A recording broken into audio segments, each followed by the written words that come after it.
घोषणा द्या का तर हां घोषणा द्या.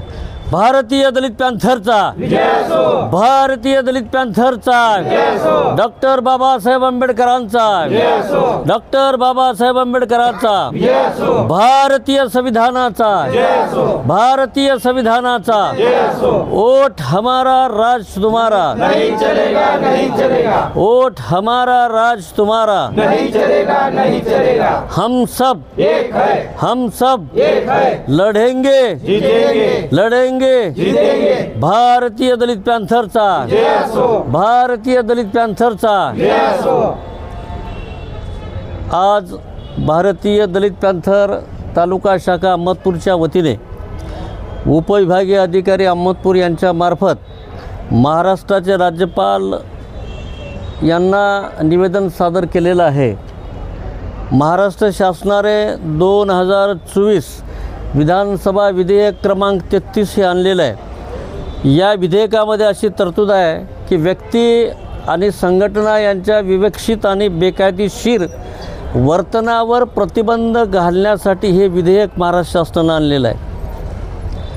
या विधेयकामध्ये व्यक्तीने आणि संघटनाने सरकारच्या विरोधामध्ये बोलायचं नाही किंवा अधिकाऱ्याच्या विरोधामध्ये बोलायचं नाही, अशा पद्धतीचं हे विधेयक आहे.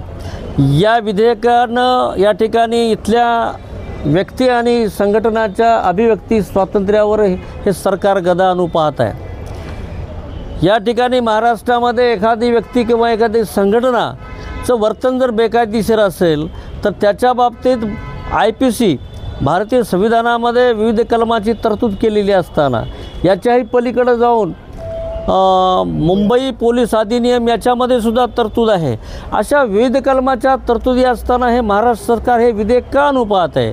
याच्या अगोदर 2005च्या म्हणजे महाराष्ट्राचे मुख्यमंत्री विलासराव देशमुख असताना त्यांनी एक विधेयक आणलं होतं की बंदच्या बाबतीत विधेयक आणलं होतं. ते विधेयक मंजूर झालं. त्या विधेयकाचा आधार घेऊन आज पोलीस पुण्या कार्यकर्त्याने आंदोलन केलं तर त्याला पोलीस कोबिंग ऑपरेशन करून मारत आहेत. आणि एवढी हाल व्यक्तीच्या आणि कार्यकर्त्याची होत असताना सरकार हे दुसरं 33 क्रमांकाचं विधेयक आणत आहे. आता या विधेयक आणून सरकार काय इंग्रजशाही या देशामध्ये महाराष्ट्रामध्ये लागू पाहत आहे. कुठल्याही व्यक्तीला आणि संघटनाला कुठला अधिकार नाही, बोलण्याचं स्वातंत्र्य राहणार नाही, अशा प्रकारचा निश्चय हे सरकार करत आहे.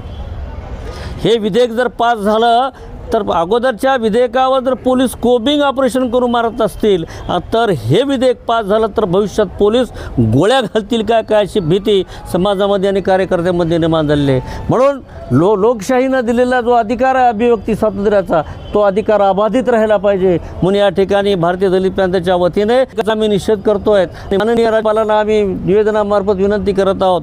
लातूर जिल्ह्यामध्ये सर्व तालुक्यातून भारतीय दलित पॅन्थरच्या वतीने आज निवेदन देण्यात येत आहे. कार्यकर्ते या ठिकाणी मी या माध्यमातून सरकारला इशारा देऊ इच्छितो की विधेयक रद्द झालं पाहिजे. माननीय राज्यपालांनी हे रद्द करावं, अन्यथा महाराष्ट्रभर याचे पडसाद उमटतील. महाराष्ट्रभर याबाबत तीव्र आंदोलन येईल, याची शासनाने नोंद घ्यावी.